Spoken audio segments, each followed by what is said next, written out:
Welcome back. We'll be starting the paper reviews from The Nation. Major headline: President to all workers avoid strike that undermines economy. Local processing spurs share revenue growth. Tinubu directs NACON to reduce 2026 Hajj fares. 2027, lawyer urges court to stop Jonathan from contesting. More controversies over minister certificate saga. Here we have low turnout at secretariats as Osun Council workers resume after 8 months strike. APC, PDP, LP, APGA, NNPP, others shun reps consultative meeting on constitution review. What stories do we have in The Nation? Let me start with the share notes story. So, of course, we remember that there was a ban by the president of export of share notes, and so local processing has kick-started because of it. According to this Nation's report, very encouraging one. It shows that market prices for the share notes now stands at 1,000 naira per kilogram. Before the policy, it was a very, very cheap commodity locally because most people were looking at export, but the processed shea butter becomes extremely expensive because everybody's targeting export. Now, there are about 20 companies, processing plants in Nigeria who were performing at below 30% capacity, but now they have products locally. They've established locally, they cannot be importing shea nuts. Nigeria still accounts for a third of the entire world global production of shea nuts, and so we should be able to process it here. So the renewed agenda, as reflected by the president's policy on this, is of course to boost local production. According to The Nation, 20 local plants are now able to secure raw materials for their production, and according to the PRO of the Nigeria Agribusiness Group, it says that this is a long-needed intervention. It said the policy gives us the stability we've long needed to plan, invest, and expand. And so we're looking at, how this will boost job production, boost manufacturing locally, and of course our economy entirely. So it's a welcome one. Yeah, it is. I agree. I have the major headline, and it's the strike. So the federal government came hard on Pengassin yesterday over last month's strike during their face-off with Dangote refinery, and he says that we cannot hold the nation to ransom because of issues that we can amicably settle across the table. And this is according to our president. They said he was being represented by his vice.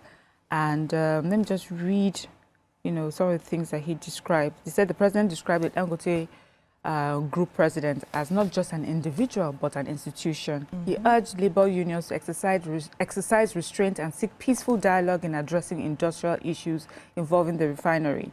He said that the refinery, which was financed through a mix of equity, debt, and local and foreign bank loans, should remain operational to meet its financial obligation and sustain national economic stability.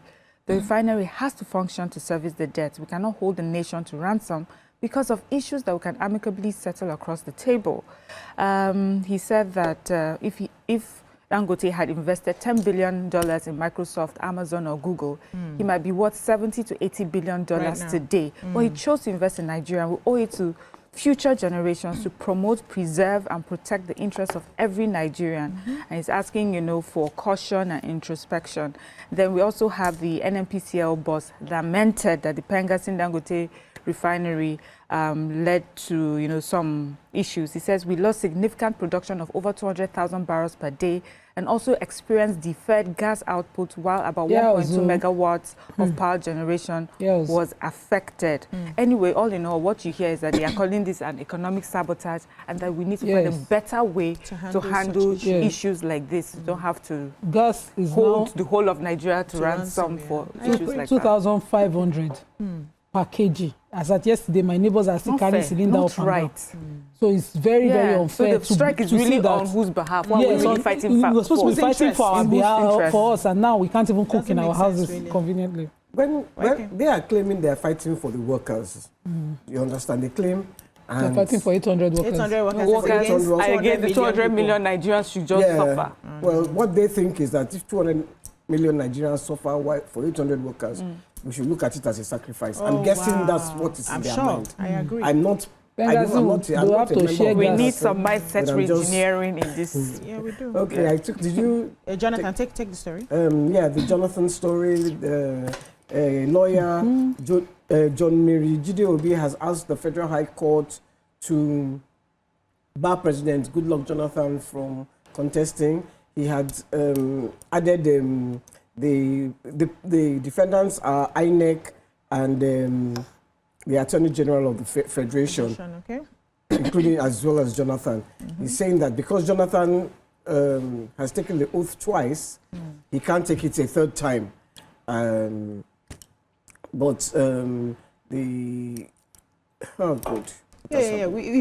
Okay, you lost it.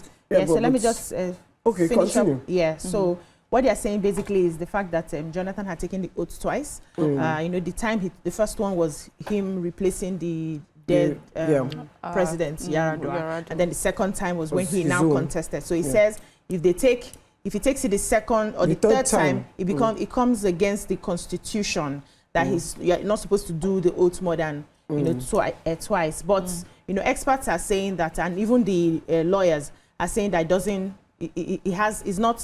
oath. It's not like you were elected twice for two different tenures. Yeah, but you see the thing, so it's not considered a third tenure if he contests for the 2027 elections. What is confusing, maybe Nima can clarify this for us, is the governor of Ondo State, who remember he was the deputy governor during when this man and he even only did it once, one term. Yes. But now they say he cannot run for a second term. Why? And that's one of the reasons why they were. Who is interpreting? Because it's also very good that they brought it before the court, so that we have a final decision, a declaration by the court on what is legal, what is not. Yeah, the court so when you are taking oath of office, not through an election, but in active capacity, filling a vacancy, I think that clarity is needed. I don't know of any precedent that.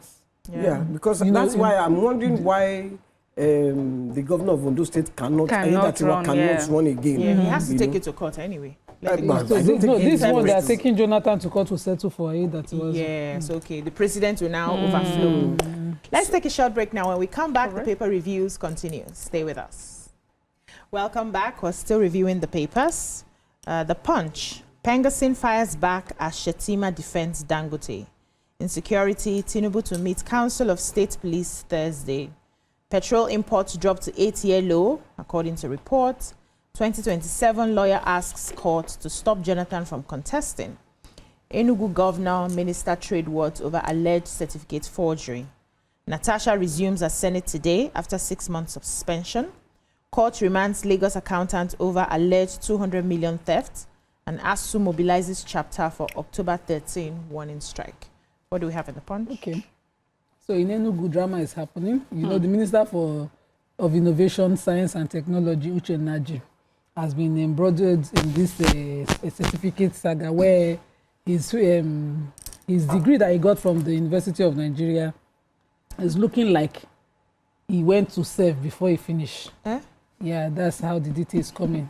It's when Nima says it's looking like what's it called? What they give us at NYSC? Discharge. Okay, discharge. Okay, when you're certificate. Done. Yeah. No, when you're done, shows that he was already in camp 3 months before graduation. That's how it shows. So he is insisting that the governor of Enugu State, Mba, is behind it. Peter Mba, and he know what is happening because Peter Mba is trying to defect to the APC and considers him a threat because he is an APC member, and a minister. So, offices are clashing now. And so it's Peter Mba that is sponsoring it, according to his media aide, who is replying to the governor. But I think I've been watching this matter. The allegation, let me read the point before they say his name that they are putting. Says that he forged his university and National Youth Service Corps certificate, describing claims as politically motivated. Wow. So those are the issues, and he's insisting through his media aide that the governor is behind it. Governor and his other party carry your cross or behind exposing the politically motivated exposure. He's governor that is politically sponsoring this exposure. Governor say go and clear. He's even sitting on a very sensitive ministry. Yeah. Innovation. technology. Yeah, we and need go to to brain have- sharp. you know, so the best thing is to come and clarify. Although, immediately. Go to leave the political. university, help and them the response through from the their school, records. Yeah. because it's not in this story, I will not take the response. Okay. But the response from the school didn't help. Hey, let's So I think move it's something you must clarify. Yeah, let me And, hit the response from the school was that he didn't do. They say he didn't do it. In fact, I've been following it. I've been following it. He didn't I've do been- It's YK that said it. It's No, not the even that response you don't from know the that. school- What is the story? No, before they will say I didn't stick to the story. That's why. God. In the story in the punch, she didn't Miriam, cite. please, Okay, But petrol you- imports dropped to Yeah, the 8-year one that low. said So importation of PMS, that's petrol, into Nigeria has dropped to an 8-year low in September. They said there's a sharp decline that has happened, and this is as a result of government reforms and expanding local refining capacity, continue to redefine Nigeria's downstream oil market. A report by Argus on Monday disclosed that Nigeria received 116,000 barrels per day and shipped by sea last month, and that has dropped to 154,000 barrels per day as per August, and this is the lowest since 2017. The decline persisted even as operations of the country's 650,000 barrel per day Dangote refinery was slowed down by ongoing maintenance and recent industrial action by Pengasin. So it shows that we're doing something right. We're importing less because we're doing better on the home front. yeah. And even Producers. though we've had this strike and that has stalled, production, it still has not reduced. I mean, it still did not increase the amount of importation that we have done in this short time. So Hopefully we'll stop importation completely, Yeah. yes. Amen. Okay. So after serving her 6 months punishment suspension, the senator representing Kogi Central, Natasha Akpoti Uduaga, is set to officially resume today. Okay. So this assurance was given by her lawyers. Her lawyer, Victor Giwa, he said he gave the interview, and he's saying that the upper chamber had, they had shifted their resumption date to October 7th, and she's set to go there. And Giwa has expressed optimism, saying the worst is over. He says our clients should go and just resume her work. straight today. So I'm sure everybody is on going the to be lookout. following this news. Is she going? Is she coming? Let's see Will what they will give her happen. another suspension? Or how will Somewhere it that be? have already opened play office. out. Shebi, Yeah, they she promote came the already. office is For her already even now. news. So I just like to see that she comes back to the house strong. Better. Yes. Yeah, she Amen. comes back and Let's she just does her job, and they leave her to do her her job. job. Yes. Okay. If they have court case, let them go and Settle sort out it their outside, court yes. cases. Yeah. Daily Sun now. PDP won't die. Governors assure members of fairness and equity. Abia, Oti attacks Reps Deputy Speaker, brands him traitor. Any public officer accused of certificate forgery owes Nigerians duty to come clean. MBA Peter Obi. Economy has grown to $372.8 trillion US despite headwinds. This is according to the VP Shetima. Pengasin Dangote dispute. Tinubu urges caution retrospection. Benue farmer loses 5 children in boat mishap. And constitution review, we must restore confidence in public institutions.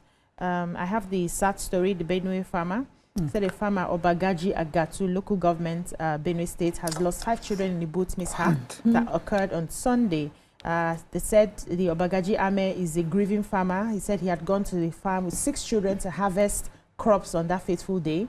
That's October 5th, when the incident occurred. He spoke to newsmen on the phone yesterday. Unfortunately, he says on their way back home, the small boats they were in with heavy loads capsized in the river. He said there was a rescue team made up of local divers and immediately raised, but they regretted that 5 of the children died. He only survived with 1 of his sons.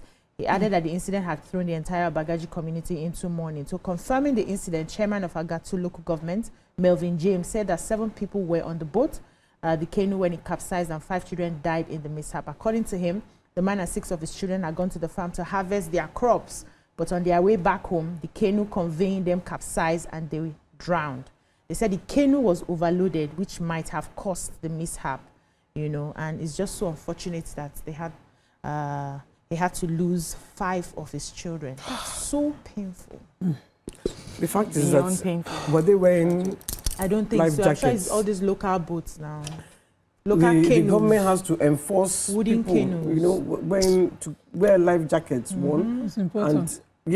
And don't stop them overload. from, you know, because the pilots of the boat, they're not going to. Is it pilots they call them? They are not going to let them. Tell them it's overload. Yeah, you know, so I'm sure it's even a canoe.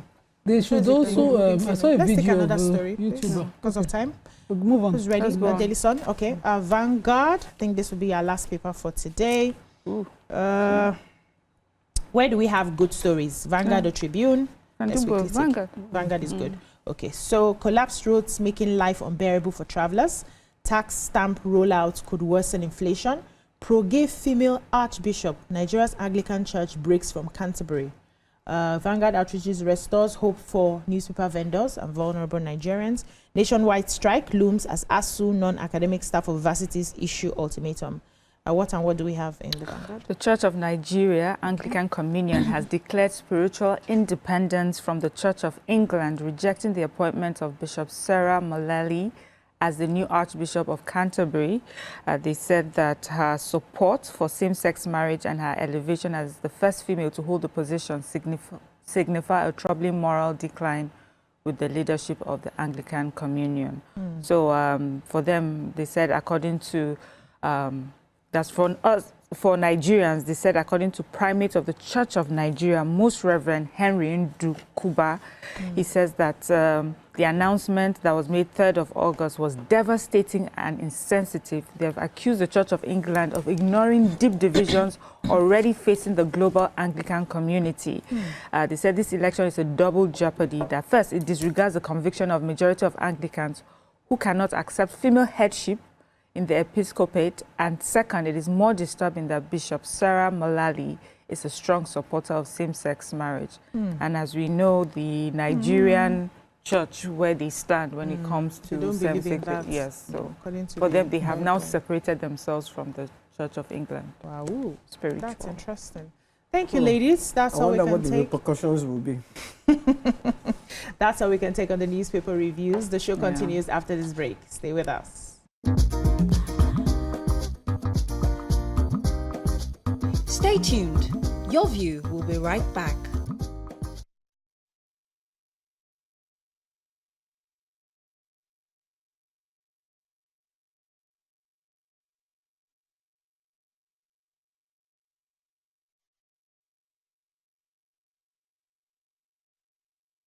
Thanks for staying with us. In a video trending online, filmmaker Tochukwu called out Nigerian parents, especially those raising Gen Z, accusing them of failing to instill work ethics in their children. According to him, while many Gen Z creatives are brilliant, a growing number are confusing.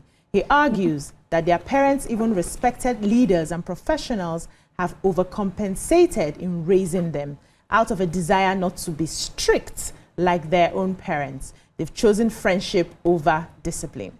The result? A generation that's smart but struggles with resilience, respect, and basic workplace etiquette, like sending voice notes to their CEOs instead of proper emails. The question is this truly a parenting failure? You can join the conversation and call us on 02016 352013 or 090241634440, or tweet us at TVC Connect using the hashtag YourViewTVC. Many of us work with Gen Zs. We have them all around us. Many of us are raising Gen Zs. And this has been a topic that's especially, yes, especially we millennials are, discussing over and over, because especially if you're an employer of labor, you find that these Gen Zs are ready to work, but their work etiquette is different from what we were, taught as people going into employment. They do things differently, they see things differently, they handle issues differently. They are at the forefront of his mental health, my mental health, I cannot cope. You even have people resigning on WhatsApp, the culture is just so different from what we are used to and what we were taught, that this is how to be in a professional setting. But let me come to you, ladies. What are your experiences so far with the Gen Zs that you've come across? And do you think it's a failure on our part? Do you think there are things we're not doing right in raising them that's making them be a certain way? Okay, Gen Z. I heard someone said Gen Z the other day, and I was like, yeah, I prefer that Gen Z anyway. But I think we have these conversations maybe off the table quite frequently amongst us, and I have said in one of our conversations that Gen Z did not fall from heaven. They were raised. Remember, you have Gen Z. Yes, as children. They were raised. Mind, they are alphas. No, they're not. Yeah, my son and daughter are alphas. I have one Gen Z. The rest are alphas. Yeah. So, anyways, they were raised. They didn't fall from heaven. Someone nurtured them and brought them up to be this certain way. And the truth is that because we've seen it, the things that we had criticized our parents about, we try to do differently. But millennials, are we the ones that give birth to Gen Z? I don't know. No, some of us now, like me, enter one now, enter Gen Z. So in our minds, to correct the transgressions or the mistakes that our parents made, we decided to raise them this way. So they have turned out exactly how we have raised them. And now that, we're seeing the repercussion or the result of that training, we're now thinking, were our parents really wrong in the way that they raised us? Because what I see, okay, let's not just make it all about negatives. The positives that I see with them is they are very bold. They are quite confident. With us, it was not just respect for authority, it was fear of authority. If they say sit down here, you sit down. Even if you're right, when they accuse you of something, even when you're right, you dare not open your mouth. There has to be a way that you will speak to your leader or your boss, and it wasn't just about respect. It was as if fearfully do so, and they need to see that you're afraid of them. But the Gen Z don't have that. So on the one part, it is a positive because they seem more confident. But on the other part is that they've taken it to such a point that they don't even understand that some basic respect. They've taken this respect is not given but earned to another level where they don't even realize that the fact that someone who is standing before you is older, has more experience at the job, already earns the respect that person should earn, the respect that person has for having even more experience than you. They would go back and forth with you over things. And then the second part of it I don't like is when you try to correct them, they have this almost irritation. It's either they think they know better than you or they're irritated by your correction. So there's one thing not to know. There's one thing because that's how I was raised, this is all I know. But there's another thing about learning. Again, if someone is trying to teach you and correct you, and don't make it be about, who do you think you are? You don't know as much as I am, as I do. Now, there's this young lady that works for me, and I have to tell you, I think she's an enigma because I cannot even put her in a box. She's obviously Gen Z. She's confident. She's, everything. And yet, she's respectful. She understands, proper work etiquette. And where she doesn't understand it, I would explain to her, and you would see confidently receive feedback and ask questions, which is something I haven't found lately. It's either you find a group that they are too fearful, too afraid to speak their mind, so they are grumbling inside and inside until one day they are so upset they burst, or the one that's just, in your face constantly, because they don't want any advice from you. So this girl just seems, to the point my mom doesn't even, it's not her she hails. You'll be like, who raised this girl? Anytime this girl comes around, my mom says, how are your parents? The girl thinks my mom is just being polite. She is greeting, she's honoring her parents that raised her, because how is she able to balance this? So honestly, there is a problem with how they see authority. There's a problem with how they relate with authority. But I think that they can be taught, but only if they're willing to listen. The only thing I see that is a bit wonky in the whole Gen Z thing is their ability to accept or receive correction. They don't seem to like that very much. They want to maybe make their mistakes. And I've seen some of them actually make mistakes and then come back when, a bit later, saying, oh, I wish I listened, which happened. But sometimes the best thing is if you are able to listen to the correction and just move on. So that's what I it's part see. of the learning to make the mistakes. True. And sometimes to not listen to the correction. Yeah. We millennials, we do too. Yes, now. You know, we don't like to agree. I remember one day in the mosque, my father was giving a sermon, and I thought he wasn't saying something correct. Imagine me. Hey. He said such. I remember that I laughed and said, come and tell me. And then I came and he said, okay. And then he said what I said, and then continued with his sermon, like, you just wanted to go ahead. But, you know, we had our own, you know. And I don't think that is How old were you then? Because they had to be just approaching, I think, 12. So there's a difference. Yeah, so I was going to say that, you know, it's not a parenting deficit. It's value that, you know, were not properly imbibed. Respect, you know, a reverence of people is something that you must give a child. But with exposure, we used to think, why just give it?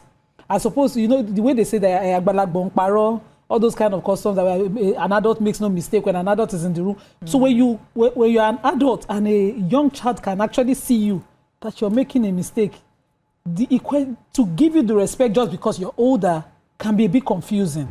And so we don't want to make the effort of putting in the conversation to younger people. But in our time, parents who put in the conversations were the ones who won our hearts, who took the time, as opposed to those who say, just do it as I said. And so these young people too are in that place where we now have to understand them because they are more exposed, there are more devices now. And what's this called? We had Google. Google came in our time. But they have more innovative... Social media. Not just social media, AI. You know, doing things for them. Projects where we write, go and be researching. People do their projects now. In 5 minutes. They even take courses on how to use AI to write it. Yes. You know, so a lot of things are making their own generation faster, and you don't want to catch up as a parent. You just want them to... It's like you're slowing them down. And it gives them that impression that let me worry with people. So you don't connect. It's the connection that I feel is missing. In workplaces, you know, they have their vibe. And we were in that place at some point in our lives. With maturity that we started to accept certain relationships. We worked at it. We believe that the people around us must earn it, the respect. I remember that I come from a family where we don't kneel. And the first time I knelt publicly to someone, I felt... And when I got to this, I don't need. I said I felt like I owed that person more than a kneeling. I felt that this person went out of their way. It's because my parents had raised me to see and appreciate something, to learn to appreciate when people take their time out of their own comfort to do something for you. Immediately I keyed into that relationship and I would not let it go because I felt in this busy rushing world, somebody took their time to pay attention to you and helped you out of it, as opposed to how the adults around me there. Those are aunties. They will go on and on just laughing. You make the mistake and learn, and let you fall deeper into the mistake as opposed to helping out. So a lot of these younger people were in that place where there's a mismatch of us trying to hold on to old traditions, them trying to do new things. Wow. There's no connection yet, and so there's conflict. It's constantly Gen Z. I find it easy to vibe with them. I find it funny the way they do their things. I just look at it like this one they do. But the ones that you want to raise, bring you close give to them. So as you're raising your Gen Zs, give them the values that you must give them. Okay. Yesterday I had the conversation with my sister about how my nephew was a device addict. He's always on it's this way. And he then started having insomnia. He won't sleep well. So we said, okay, an opportunity came for him to go and learn sales boy. There's a break in school, and so he worked with someone. And now he sleeps well. Because he has dropped the device. He has worked all day. He'll be tired. He'll be snoring. Mother said, he don't sleep. I said, you see, we thought it was a lot of things like that. When you give it room, you then see how it works. Yeah. We'll take a short break. When we come back, we'll take YK's thoughts on this matter. Stay with us. Welcome back. We're still talking about Gen Zs and their attitude to work and everything. YK, I'm ready? Gosh. Very difficult for me because I'm not a millennial. I'm not a Gen Z. I'm a baby boomer. Yeah, so I'm totally... So I think I don't even have problems with the Gen Zs. I think I have problems with the millennials. What did we do? I like that. So what I think is just each generation feels that the next generation is worse than they were, that we are the better generation, we are the respectful ones. I am sure that my mother's generation probably thought, these children, they don't have sense. Yeah. So it's just a generational thing. The I like that. other generation thinking, oh, I want generation. Gen Zs don't even disturb me at all because I have problems. The millennials that are right beside me that I'm just, what's wrong with them? It's like, so, really and truly, I don't find... YK, if you was to compare workplace behavior, millennial and Gen Z, how would you describe? Because you've worked with both. Yeah, I would go for the Gen Zs. I think their work ethic. I think they are even more hardworking than the millennials. The millennials just think, I know everything. We were taught to pray in our generation. I agree on that hardworking part. They're actually very hardworking. Millennials are the ones that don't work hard. I think millennials are the real problem. The Gen Zs and the Gen Zs that I come encounter, like Okiki now, very polite. Oh, we love Okiki. He's not a regular. He's not a Gen Z. Oh. That was a Gen Z. Gen Z with angel wings. No, Bolu that we forget to come early, and wing his way. Okiki is not here now. Yeah. Is he here? But when he comes, how does he explain his absence? I slept off. So it's a lack of responsibility for me, right? Okay, so we were accountability. Thank you. We were taught to swallow some of the things that we were displeased about without questioning. Just accept it. Once he's an elder, as a matter of fact, I got into trouble working my former place because the Oga accused me of not coming to his office to greet him every morning. And he didn't have a conversation with me that is what was expected. That's why I cannot like yes, that was what, if you had told me and I refused to do it, that's a different thing. You did not tell me that it's part of the criteria. In my employment letter, it was not there that I have to go and greet all the Ogas before entering my office in the morning. So he held it against me and he was using it to do me for a very long time. It was later I heard that they said BC was rude because anytime BC comes to work in the morning, she doesn't come to greet. And BC has gotten so many commendation letters for her work and excellence. So you did not add that I should come and greet you. Even in my, appraisal stuff, nobody had a conversation with me that this is what is expected. It was also a culture shock because I moved from the East down here, right? Yeah, so what I'm trying to say is the Gen Zs have a way of doing things, which you have alluded to, that we need to understand them. But understanding them and not teaching them the basics. They are basics of everything. Respect, ability to greet, when you are given something to do it well, hard work and all of that. We are not enforcing... Start and finish. Yes, start and finish a project, finish a task. We are not putting emphasis on some of those things. Can you put it to that? Because you are a millennial, you don't have that... You're just being picky. Because the baby boomers are thinking the same thing of you.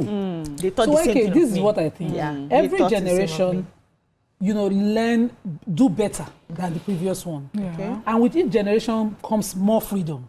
So we were not allowed to speak back. Yes. In our time. A few of us were called rebels. Yeah. So the next generation, we thought, give them more freedom. Yes. As opposed to, first of all, establishing the values. Our parents were trying to establish values by taking away our own freedom. At some point, we thought, I will give my child that freedom no matter what. Let the child... As opposed to, first of all, teaching the values. For instance, I have a niece who, when she wakes up to greet her elders, is a problem. And all of us will just be looking at her like this. Waiting. So when she passes everybody, we call her back. Come here. Have you greeted? Start to greet again. What we're trying to teach it was respect. Yeah. But she thought, they are picking on me. Yeah. I felt that way at some point in my life. When I wake up in the morning, I just want to do my things. When I'm ready to speak, I then greet everybody. They say, no, auntie, when you wake up, you greet. When I got married, I can be looking at my husband in the morning and he'll be asking, did you greet me? I'll say, okay, are we greeting this, in this marriage? Because I felt that we were all there. Yeah. But right now, growing I'm insisting on my kids, you don't walk past anyone. Especially that's one that is very fast, that we're always catching. Greets, teaching respect. Yeah. Teaching difference to, elders when it's deliberate. That's you on your parenting side, because what their freedom is going to give them, be you feel older. Their freedom has already given them innovation, it has given them tech, it's faster, smartphones. smart city, they are faster. They're already there. You cannot hold that. You know, trying so to we need pull to instill them, the basics. when you're not trying to pull it back, you get that clash. And, you know, you don't understand them. Yeah, we have a caller on the line. Olorunwa from Ifako. Olorunwa, are you there? Yes, I'm there. Good morning, sir. Welcome. Yeah, good morning. Good morning. Good morning. Yeah, what my take on this topic is, I want you to understand something. Okay. This Gen Z, they are very workaholic, they are very smart, and they are very tolerating. But one thing I suggest is they need to nurture them. Yeah. We need to make sure we work, we monitor them. Fine. At times they go array, or how do I put it? Like they overstress themselves. They want to get a fast result when they are working. They are very fast at it. They want, okay, once you put in their hard work, then they will be like, okay, the result should come out quick. It shouldn't be like that. Whether boomer, whether millennial, we need to monitor them, we need to nurture them, and make sure we understand them as well. What are I you? think that's my take on it. Sounds millennial. What are you? Which generation? Which generation are I'm a you? millennial. Sounds millennial. Okay. The voice is still deep. it's It has still, not aged yet. Miriam. Okay, so for me, right, I feel like, you know, with every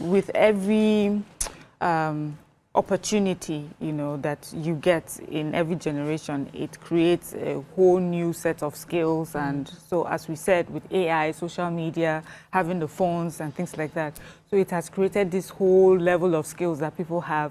One thing I hear my friend who works in the bank talk about, she says that if you get Gen Z to work for you for 6 months, you are lucky. That they don't want the bank jobs, and when they come in for the bank jobs, they give you 3 months, 4 months, maybe 6 if they're really good, because they move on to other things. She's, you know, because we work together in the bank, and she says, you know, what we used to take, the salaries we used to take for the hours we used to give, they wouldn't take it. Because they can sit in their homes and be on their phones and make much more than you're giving them at the end of every month. So they'll come, get the necessary experience to help their CV, and then they say while they're doing the work, and they're wondering, this work does not require me to be here to do this job. I can do it from home. I can do it from home, and I can do it better, and I can even earn so much. So she says they don't have that. So they don't have this almost like loyalty to a brand or loyalty to a person or a job, because we had, you know, we needed to be validated by our bosses, you know, and our jobs were important to us. That's how we described ourselves. Our identity. Who are you? I'm a banker. I'm a this, I'm a that. They can tell, if you ask me, what do you do? They can name like 5 different. I'm an influencer, or 5 other things that they do at once. So some of those things also, because we see it as being, you know, lacking loyalty, but for them is that there are more opportunities for them to do better and more for themselves. Can I throw in something I observed? It's in this part of the world, this our Africa, Nigeria, that I hear this Gen Z's attitude to work being different. Abroad, it's not like that. Okay. You clock in when you're supposed. Nobody cares about your age. You clock in when you're supposed to clock in. You send the emails when you're supposed to, or they let you go. So they are the ones that brought this generation. No, they are not the ones. Missing the point. When Miriam was talking, I said, did we bring them to that? It's the reward system. Okay. Yes. So when you take it to that place, when you work, you clock in. You get your the reward matches it. My young niece changed 3 jobs. I was a referral. In fact, I was still filling form as referral for one. Before I heard that she don't land 1 job for Canada. In fact, when we were doing prayers for Mama on Saturday, her parents were there, and she's already in Canada for another life. She was talking to me, Auntie, I'm just 2 weeks in Canada. I said, Auntie, you know, but the reward system, the way we are loyal to a job that does not reward your hard work, does not reward your commitment, does not reward you being, the way they will bring a new person and reward the person with a new package, you'll be there. Because you have become stale, you know. So they see that system. They don't want to suffer that pain. There's no reward for suffering. Yeah, let's take a short break. When we come back, we'll find a way to tie this conversation. Stay with us. Welcome back. So in this conversation, we have established that we need to, set the basics, which is teach the respect, teach the morals, make them to understand that there's hierarchy and all of that, which is good. But I would like to ask this question, which is, are we going to ignore the fact that these Gen Zs, this new generation, are trying to redefine the workspace? And why am I asking this question? I have a couple of them working for me, and I got a hiring company because I had to restructure my business so that at least I'm able to take some hours off while I focus on, finding money and clients and all of that. So the recruiting company told me that many of these young people who I'm going to get to work in the capacity of marketing, content creating, sales rep and all of that, they do hybrid work. They are not going to clock in Monday to Saturday for my work, no matter how much I'm going to pay. And so it just dawned on me that they are changing the landscape of leadership. They're changing the landscape of work as we know it, as we used to know it. And so I have a couple of them working for me. They don't clock in every day. I had to understand that as long as they are able to deliver their KPIs, for instance, the content creator knows that she has to schedule her content and there must be post at so and so time on my page at so time. She doesn't have to come to the office in order to get that done. Are we facing this new reality to see that working in this, in this time, in this generation has changed from what we were used to, where they tie you down? You can't, in this part of the world, you can't even do 2 or 3 jobs. You can't even take 2 or 3 jobs at our time. But now we have a couple of Gen Zs who are doing 2 or 3 jobs and making money, and they don't have to clock in to one particular organization all the time. Should we start readjusting to this new reality in connecting to what Nima had said earlier, that we need to understand them better in order to do better? I think first and foremost, COVID is the one that taught us that you don't have to clock in. Because before COVID, everybody was clocking in, whether you're Gen Z, whether you're Gen Z, any Gen you are clocking in. But COVID now taught us that you don't need that. You can work from home. Now the Gen Zs, now the advantage they have is they have taken advantage. They have taken advantage of this situation. They have mobile phones. They have mobile tablets. They have everything. Yeah. Look, the other day, and my nephew is not. He's in between. He's on the cusp of Gen Z and millennial.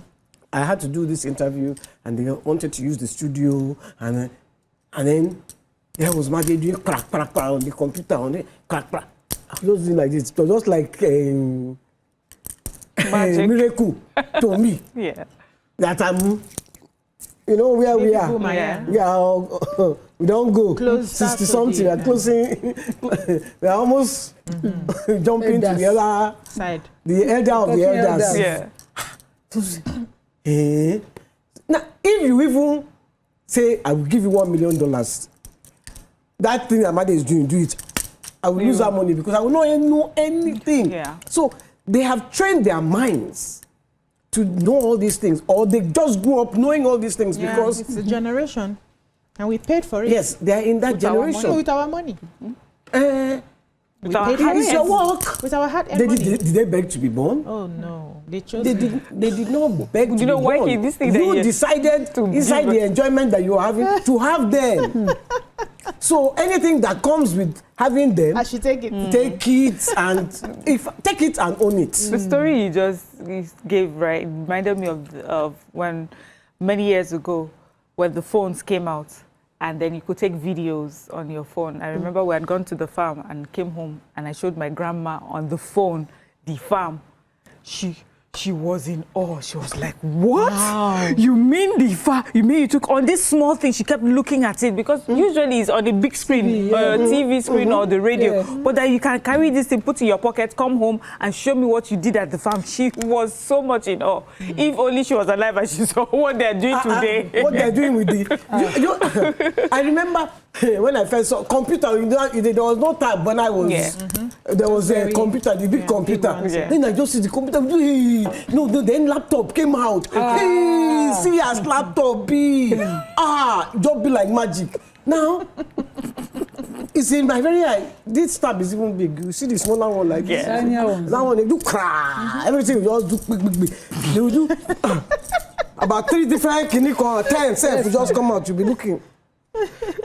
So, what is their generation is they're more using themselves freer, smarter. Tech savvy. They're advanced. Tech savvy. They're more technologically actually advanced. So it's giving them more freedom. But there are some things that we go experience helped us. That when you talk to them, And you did that. So we all have something to give each other. Yeah. Oh, I like that. And what I feel like that we that. have to give them is, oh, you have a call? Yeah, I have a Okay. call. I'll come back to you. Yusuf from Aja. Good morning, Yusuf. Yusuf, are you there? Hello. Good morning. Good morning, ma. Good morning. Morning. Good morning. Good morning. Good morning. Good morning. We can hear you. Yeah. Okay, thank you. First of all, I want to appreciate your efforts about this program. It's a wonderful program. I really appreciate Thank the you. program. One thing that I want to say about this Gen Z, the good thing and the bad thing of them is that. Can you hear me? We can hear you. Go ahead. Okay, the good thing and the bad thing about this Gen Z, in their generation, they love much money. They don't want to work over that money. Okay. One thing I must look on them, the aspect of their life. Hello? Go ahead. We can hear you. Oh. I think we lost him. Yeah, we lost him. Yes. Yeah, He that's was talking he was about saying, yes, how how they, they like, but that's something I hear about them as they well. like money. Yes. So you know how we were, and it makes the point. I mean, didn't it like also money. goes with no. We were taught also that there's some kind of relationships that you can build. That so some things may not give you immediate monetary can delay results, reward. right? Yes, you can delay reward. If you build a relationship, there's some things you can do. You know, eventually it will give you that monetary reward. And I feel that, you know, even before the call out, what I was going to say is that what we can give this generation is the importance of real life human being relationships. I feel that they spend so much time on the computer and what the computer can do and how fast it can do for you. They forget that, you know, real life communication and relationship and building that sort of relationship is also important, because there will come a point in life, you know, where device cannot help these things will not will not satisfy you. And that's why it's okay to, you know, when we talk about that respect is not only about having, you know, to lord it over another person, that you're building a relationship with someone who is much older and you're having these conversations with them. There are things that you can learn from that you cannot learn from your computers, whether you like it or not. There are experiences and mistakes that a human being who is much older or more experienced than you has made that you cannot learn from your computer. So those are some of the things. I hear some of the things that they struggle with in relationships. And in fact, I'll be like, wasn't it obvious, madam, from the beginning? Didn't you see the red flag? They don't seem to see all those things because this is what they are. Because this is what they've grown up. So exactly. So we need, my they need daughter that is not from even a us. Gen Z. She's a millennial, and her life is in Computer. her computer. And I mean, so for me, my life is not in my computer because I love to gist. Our own baby boomers, we are the gisting generation. I agree. Come and give me gist. Tell me what's the latest now. Can you go? You are not going to get that latest in the phone. Right? You will get it if they send you. You know, but even when you see it, when you see a latest gist on the phone, you have to call somebody and say, did you hear? Did you see? Or did you see? Guess what? That one will now switch your belly. A Gen Z is not going to see that, and I hear that they're quite lonely. Yeah, that this generation is quite lonely. They have so many followers, but very few real social friends. skills are different. So with this innovation comes certain disadvantages. But they have learned newer ways to do it. They become more creative. So instead of insisting on your reward system being delayed, they believe in immediate rewards. You know. I think this is how you appreciate my efforts. You immediately reward it.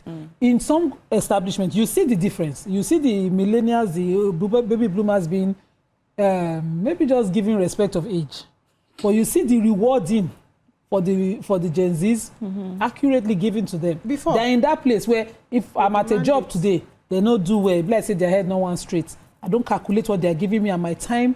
You know, they are factors of production. They don't twist them. They can do many things in that with more innovations that they have, devices, apps, and all of that, and be more productive, and they calculate it that way. As opposed to we who think that you show up, you spend 9 to 5 hours, and but there has to be a balance. Yes, I agree. I also see the disadvantage of that lack of social skills that they have because of the loneliness of talking through a device and all the time. But they see it completely different. We were talking about reward, and I was talking about how my young cousin resigned 3 jobs in 3 months. You know, I said, take it, go on, because I've learned from that, my other family friend, who's now working with a company in Australia, and he resigned 3 jobs in a year to land there. To your point, let's take calculating his productivity well, is calculating his rewards well, as opposed to being loyal to one establishment who over time owns the entire production and can carry their child from one abroad university and come and laud you. Yeah, true. So own your business, and they have more sense. We have Joe Boss from Benin. Good morning, Joe Boss. Are you there? Yeah, good morning. Good morning. Good morning. All right. I love the topic you have today because my work has to do with the Gen Z, I mean the campus students. Can you hear me? We can hear you loud and clear. Go ahead. All right.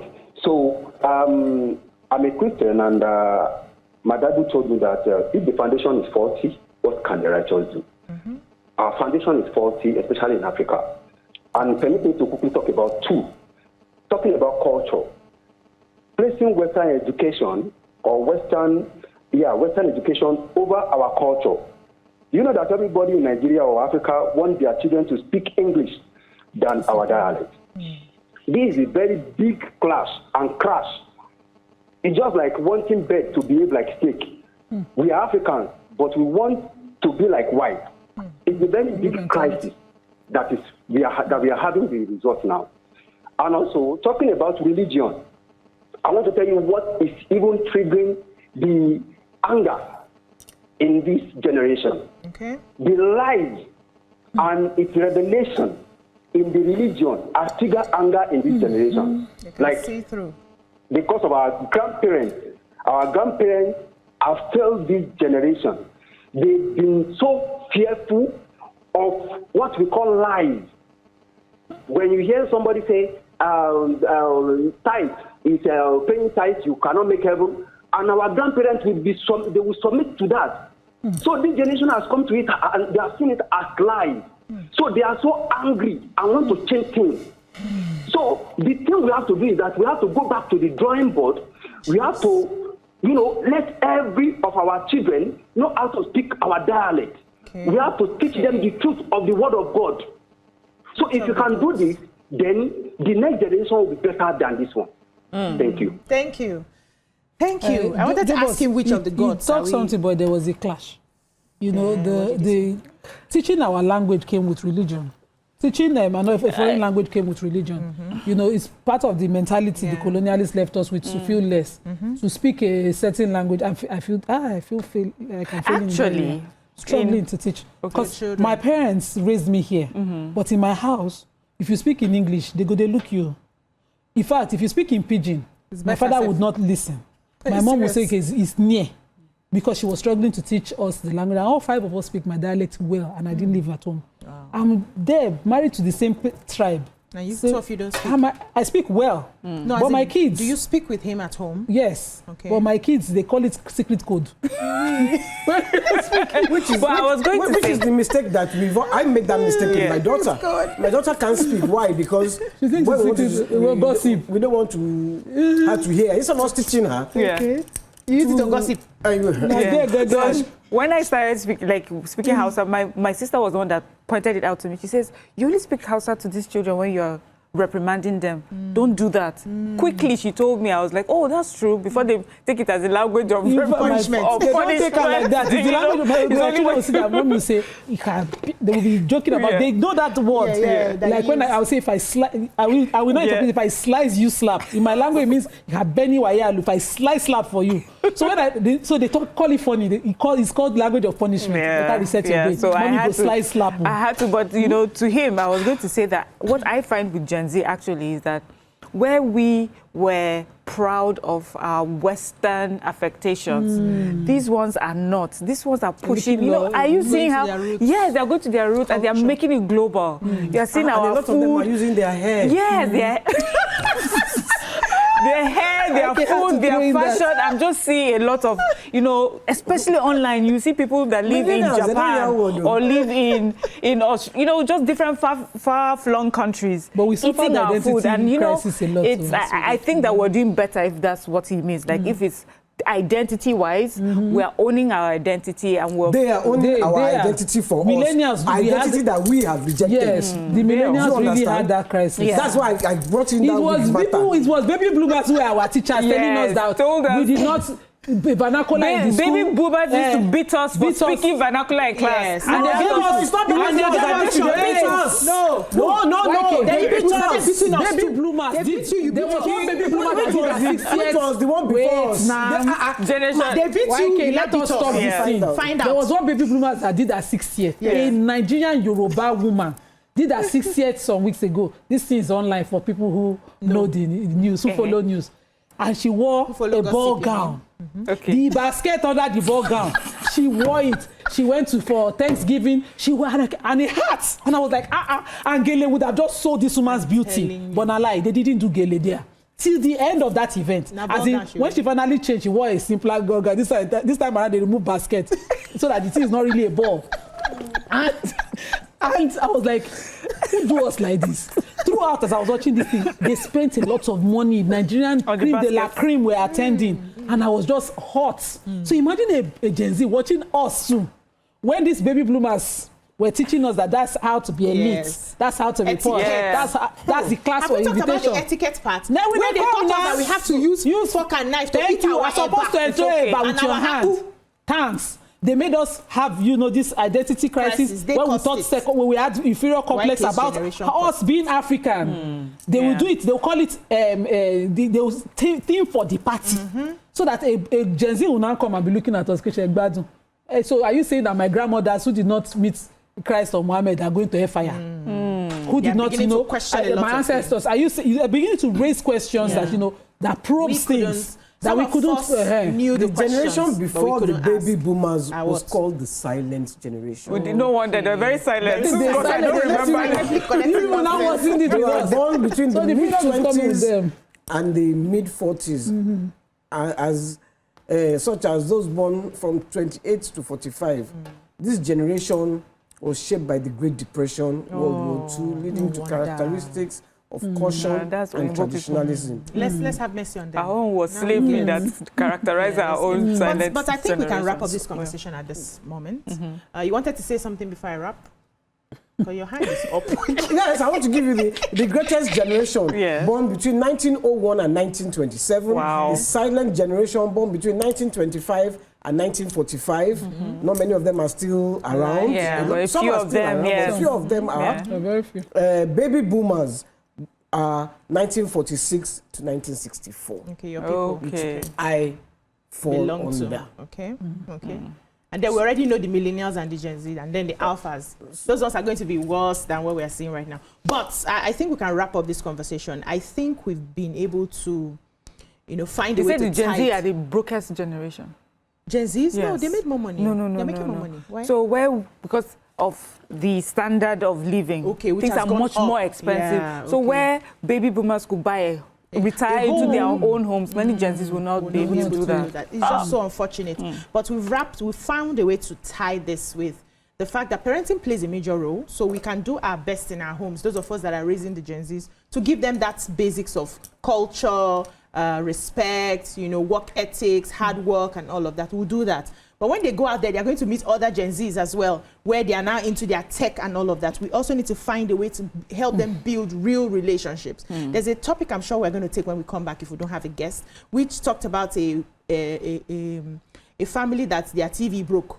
And then they didn't have TV for a couple of months, and they were able to bond properly. So it's also a way that we can teach our Gen Zs how to have relationships. And it's unfortunate when you hear them. These days, they don't have relationships. They have situationships. So many things that we could not even process. We could not understand at the time. Many of them these days, they don't want to get married. I will also give it to them. They are very compassionate people. They are the ones looking into these ecosystems, sustainable, biodegradable materials and all of that. They think about the planet. They have compassion. They have empathy more than we ever had. And they are also quite honest. I'll give it to them. Yes. They are more honest than we that we are thinking that our They behavior don't have is a better. reason to lie. We have to dodge now. We can't put it where we collect. Our behavior is not constantly any on the better. defense. It was for But we need to- self-preservation. I'm telling you, but we need to do better. We need to work together. And those that we have that are working under our employee, we also need to advise them. Take it one day at a I time. have one more Understand piece of them. information for you. Oh no. Why? Generation X Who are Yes, we comes know after that. me. Yes. Yes. Okay, before the millennials. Yes. So we're not even near you now. But now, Your put us grandma. for trouble. Can we move on to When Nima said when Mr. Zibiri told Theo the age of his mom, may her soul rest in peace, that just passed. Now I call no say I don't hold though. You didn't know before. I know, but I know It didn't hit. you people. honestly. His grandma, you should be calling me. Yes. Of course, like, he's not that Fuck up glammy. there. Of You're course. a grandma now. You are the one that is That's all we glammy. can take on Better this tie your wrapper segment. next time you're on set. Before the ladies start throwing Tie your bottles, wrapper. that's all we can take. When we come back, we'll move on to another topic. Stay with us.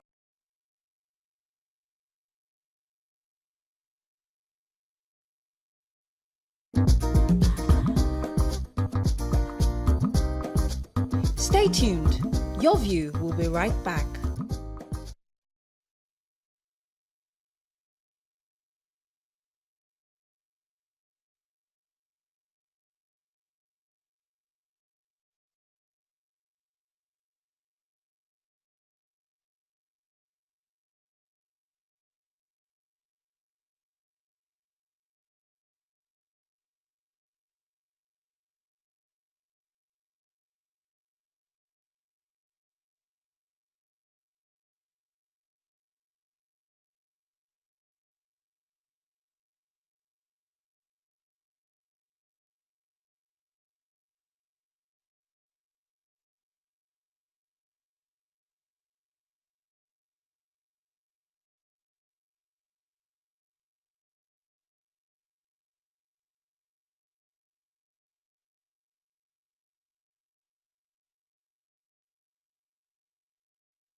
Thanks for staying with us. Joining us on the show is a Nigerian actress, Jemima Osunde. She will be discussing HPV, human papillomavirus infection. Welcome to the show, Jemima. Thank you. I'm It's happy been to a be minute. here. I know. At least a decade. So, when I saw your name, the first thing is like, okay, what new work is she coming to showcase on television? And now I'm seeing HPV, and I'm wondering, why HPV? Why are you talking about it? And what do you think women don't know about HPV? About HPV. Okay, first, good morning. Good morning. I love you all so much. And you're so love you. beautiful. Yeah. And your hair is wonderful. Beautiful hair. I just have to admire you. Yes, You we look admire you. So look at you. African beautiful. Yes. African, all those wigs. I doesn't don't wear them. Well, some people will still wear wigs. Once in a while, but I like my natural Are you a Gen Z or a... I'm a millennial. I skipped Gen Z by just 1 year.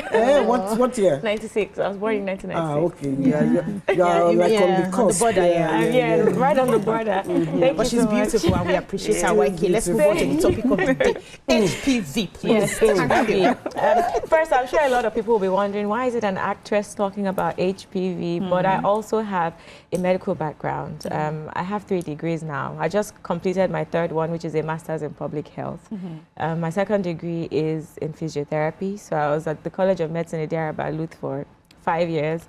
And my 1st was in clinical sciences. So I guess that sort of gives an explanation as to why I'm here talking about HPV. HPV, human papillomavirus, is a group of viruses. It's currently the second most, it's responsible for 95% of cervical cancer diagnosis that we see. And based on the statistics now, we have at least 12,000 Nigerian women being diagnosed with cervical cancer every year. And the unfortunate part of the statistics is that 8,000 of the 12,000 women end up dying. And when you think about the fact that majority of these cervical cancers are caused by HPV, and HPV is largely detectable and preventable, then you realize that we need to talk about HPV because the goal is to keep Nigerian women alive. There are too many things killing Nigerian women, and cervical cancer is one of them. It's the second most frequently occurring cancer amongst Nigerian women at the moment between the age of 15 and 44. And so when you consider the fact that the major cause of this is HPV and it's so preventable, it's like, so why are we not talking more about it? So yeah, you said it's preventable. How is it preventable? What do women, since it's a major cause of death for women, what do women need to do? How do they need to live? What awareness exactly? What's the cause of it that they need to have? So we're talking now about two different things, right? Cervical cancer, which is killing a lot of Nigerian women. But now I'm saying one of the primary 95% of it is HPV. Okay. And the reason why HPV is such a big deal is because it's highly communicable. You literally just need skin-to-skin contact. So I can be sitting in a bus, a downfall, and the person beside me has it. And the person might be asymptomatic. They might not present with any symptom. They might be living life feeling like they're healthy as a horse. I contract it, and I end up being in the unfortunate statistics of people that end up with high-risk cases. How do you contract it? Skin-to-skin contact. You don't even need to exchange body fluids, nothing. Skin-to-skin contact is enough to contract. So it's not just sex. So it's not just It's not just. People think that it's only, but it's not. I mean, it's one of the most popularly contracted STIs, but that's not the only way to contract HPV. And so that's why it's a major concern, because that's why it's so easily spread as well. People think you only need to do anything physical. No, you don't have to. You're not a sinner before you get it. You're not. You're not. So, okay, to be fair, actually, we're hearing a lot about HPV vaccines. Yes. And for me, especially, they're asking our little girls as young as 10 years old, 9 years old to take these vaccines. And I'm worried, because I know the science of vaccines. Yeah. Could you educate us and enlighten us on why it's important for a child that young to get vaccinated? Okay, I'll start by endorsing it 10 toes down. The best age to give your child, your daughter, the HPV vaccine is between 9 and 14. And there's so many reasons why. The very obvious one is because we assume that those are the non-sexual ages. And since one of the predominant ways to contract it is sexually, you want to give the vaccine before they start to do anything of that nature, so that whatever is introduced to the body is ready to defend itself against it. But also because if I bring a 9-year-old girl who's vaccinated and I bring a 39-year-old woman who's vaccinated, there's a 30-year difference of exposure. This woman has had 33 whole more decades of possible and potential exposure to the virus over the 9-year-old girl. Now, if the goal is to protect the girl child and keep the women alive, it really shouldn't matter at what point, especially when your goal is, long term. So I think the earlier the better applies here. Another thing is people are talking about, they're young. The HPV vaccine is now on the official Nigerian vaccination roster. So the way you have polio vaccines, where there's vaccines you give the baby in the first year, in the first few months of life, it's tested and tried. Like, these vaccines are not new. They're not, HPV vaccine has been around for ages. It's not a 2025 vaccine. It's been around, and there's statistics to show that it is effective and it is trusted.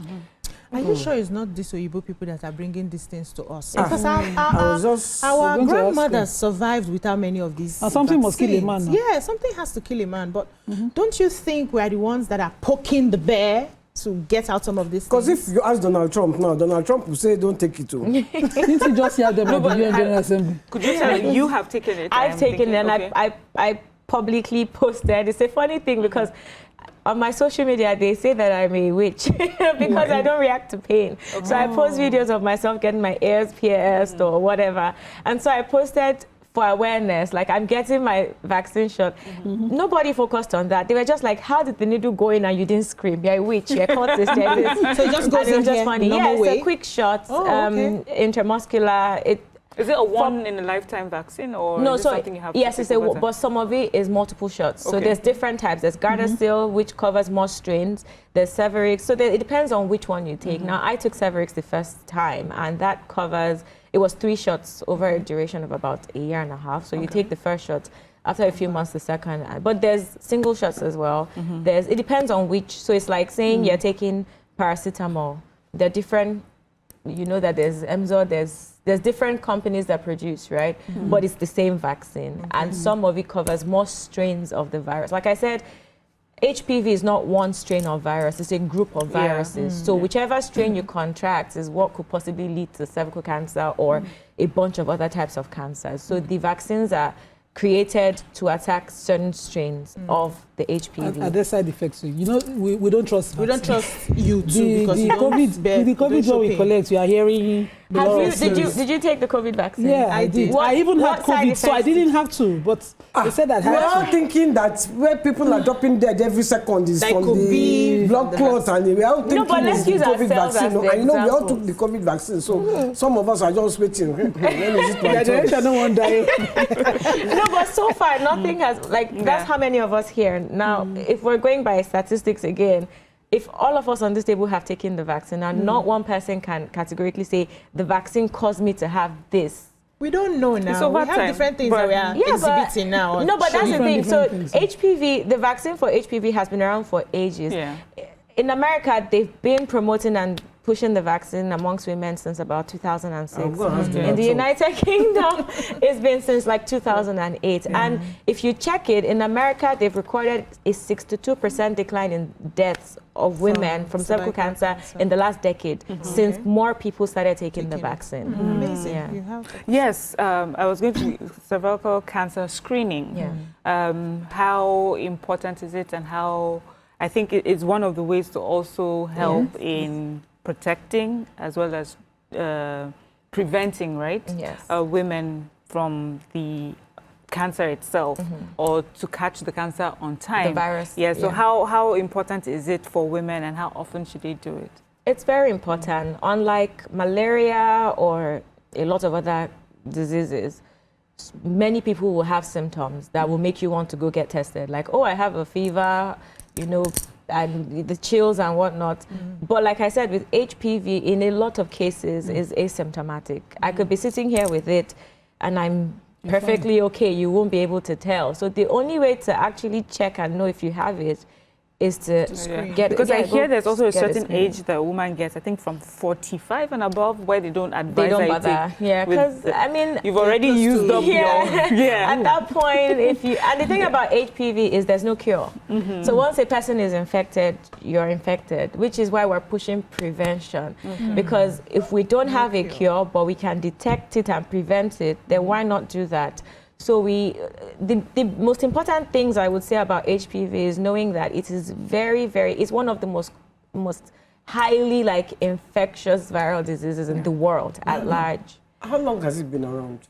It's been around. Vaccine, the vaccine itself, I don't want to give the wrong statistics, but I know that in America it's been used since 2006, as far back as 2006. Because I know that my brother's daughter, they told him that she should come, and she's 13, and my brother was like, and he asked me, I said that, what? Never. What is wrong with these people? So now I'm listening to you, and I'm thinking, because when I was growing up, nobody told me about HPV vaccine. I don't think when they were growing up, and I'm a totally different generation to them. You're a baby boomer, we know. I don't think they were asked to take the vaccine, you know. They're hearing about in our 30s.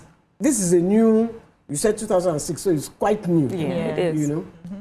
So how far is the advocacy going in certain areas in Nigeria? Yeah, especially the Bella Niger Stop HPV. Yes.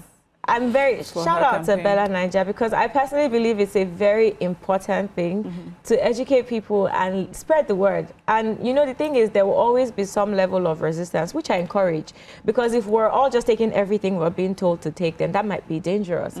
So I encourage that, even if I like that there's questions, people are questioning things, do that and do research. Majority of what I'm saying right now is available on the internet, but speak to your own personal health care a professional, speak to your doctor, speak to your gynecologist. Anyone in the medical field now or in women's health will encourage women to take the vaccine, because we've seen the dangers of not taking it. And I definitely believe in pros and cons. I've seen women who have suffered different kinds of cancers that have been caused, because it's not just cervical cancer, it causes so many others. There's the vaginal one, there's anal cancer, it causes a bunch of things, even genital warts. And when you see women who are already living with the consequences of these diseases, you realize that, you know what, experience might not be the best teacher in this case. I'm actually just not going to have to deal with that if I could make a decision of my own. And I strongly believe that the adults now need to take that decision wearing caps or hats, because the 9-year-old or 12-year-old or 13 or 14-year-old cannot make that decision on their own. So I'm actually encouraging the parents, mothers and fathers, to be the ones to do this research for themselves. By the time you do proper research and speak to your doctors, I think you should have a level of confidence that makes you make that decision to protect your daughter, your child. Because, like I said, the best ages to take it, I would say, between 9 and 14. Or generally between 9 and 26. They give the vaccine to women all the way up to the age of 45, which is because there's women who have done... You can still take it. You can still take it. So if a woman takes it and she doesn't know she already has it, would they test you before So you take before you take... The routine is to be screened before. So you would do a pap smear. Pap smears are usually done, I would say, from about the age of 18 to 20. I hear that is scary. Checks. It's not. So for the 9-year-old, would there be a pap smear as well? No, it's not scary.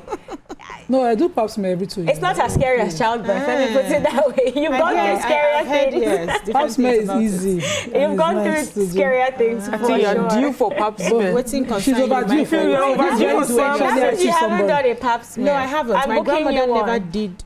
No. Our grandmother lived in it. Our grandmother lived in different times. Different world. Okay, please book me one. I I need to ask, are there side effects to any of these vaccines that you your know? grandmother was a silent generation. They were taught not to talk at these. But also environmental factors, even the world we're living now. There's so many things that we eat these days. Yes, I saw a post on Twitter last week or 2 weeks ago where people were chastising the person who posted it, where she had mentioned a certain medication that women use that is a risk factor to cancer. And she's not wrong, right? But it's also not like an alarming, scary situation, because if I give you a list of the things that are risk factors to cancer, at the moment, even the air we breathe could be a risk factor to cancer because of all the exhumes and the fumes we're taking in. So there's a wide range of things that could cause cancer. I can bring a smoker who's been smoking for the past decade and a young man who hasn't smoked. And the young man could have lung cancer and the smoker. There's so many risk factors, genetically, environmentally, there's so many things, which is why it's like there's no one size fits all, but as many things as we're able to discover, or science is able to discover and create avenues to prevent, I think we should get on it. You asked the question. Yes, are there any side effects to any of the vaccines? You know, we talked about various different types of the vaccines that you could take. So are there any side effects to them? So there are no... currently that we've seen widespread, very, like for me, when I took the shot, the only thing I noticed was my arm was a bit heavy for like a couple of hours, and then I had a fever. Because the vaccine, how vaccines work generally is they are introducing the virus to your body and prepping and building those antibodies, right? So I did feel slightly like sick. I had a fever, but nothing that was enough to ruin my day. I went to work, I carried on normally, just used some paracetamol and I was good. So you might feel that, but nothing enough to like be debilitating or render you non-functional. And in the scheme of things, vaccines are always better than you coming down with the disease. With the actual disease. So on YouTube, they are loving you. They have started a no weekday. They are their own. They are their own. Yes, me is saying the disease was around since forever. Or the days of our ancestors, it was known as evil forest disease. And they're just loving you. Jemima, thanks for the information. Hafsa says, but can Agbo work for it? No.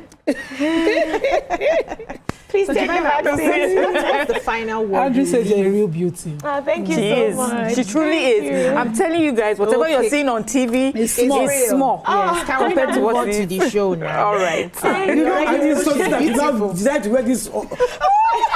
Why your business, yo? With my full chest, I wait.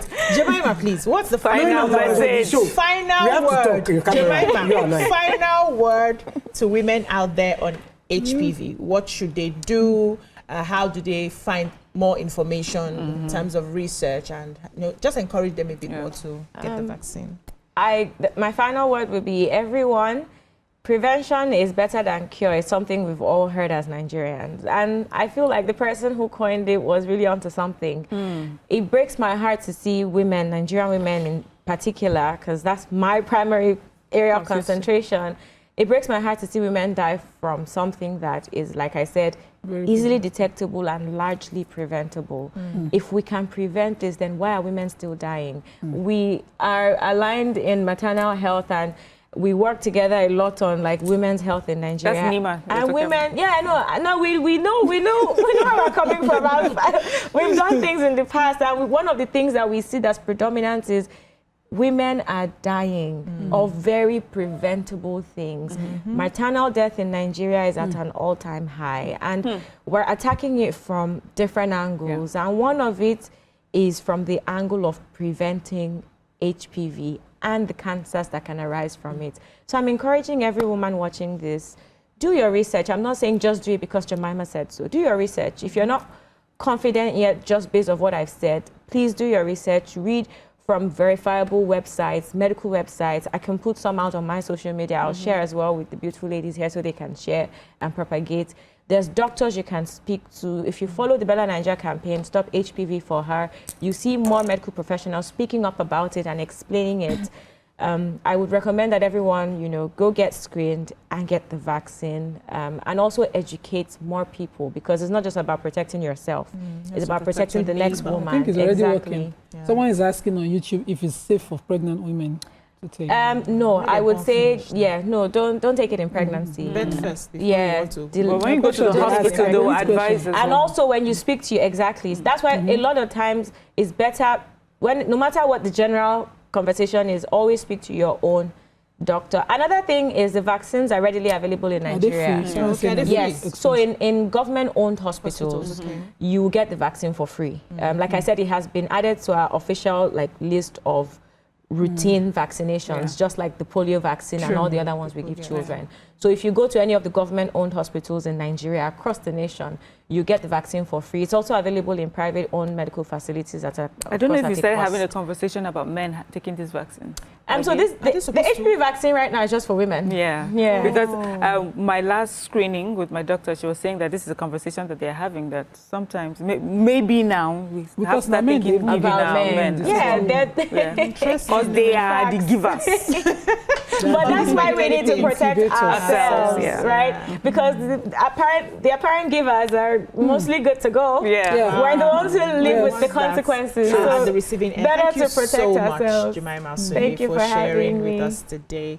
And this is highly informative. I would advise that many people go out there and do research so that they can make a decision. I have 2 daughters, so I'm considering, okay, maybe they should do first while I'm thinking about my forefathers and my foremothers. I don't pass. Submit to your grandmothers. Thank you so much, ladies, for your contributions on the show today. No, thank you to YK for calling me out of my wigs. We'll continue this fight after the show. So join us live on So you're using me as your I'm going live. Join us live on Instagram. I'm going to continue this fight with YK after the show. Thank you so much. That's all we can take. We wish you a beautiful remaining part of your day. We'll see you again tomorrow for another beautiful episode. Bye-bye now. Bye.